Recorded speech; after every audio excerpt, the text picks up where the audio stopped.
pamēģināšu atrast Latvijas politiķu mājas adresi. Es atveru lietotni Strava un pamēģināšu, piemēram, ministri, ievedu viņas vārdu. Profils privāts, ļoti labi. Un tad varbūt varētu pamēģināt, kura deputāte vai deputāts varētu lietot Stravu. Labi, es pamēģināšu. Profils ir publisks, aktivitātes.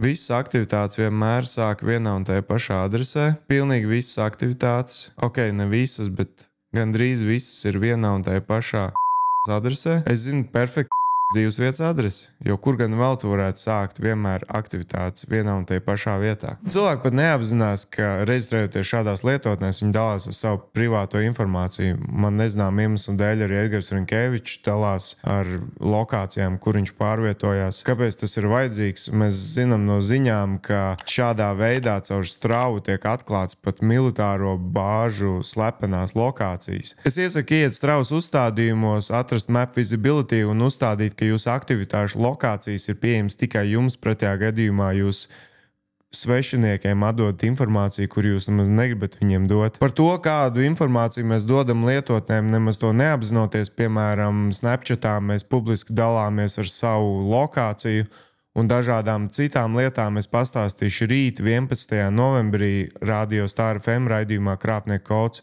un es ceru, ka tu kaut ko iemācījies.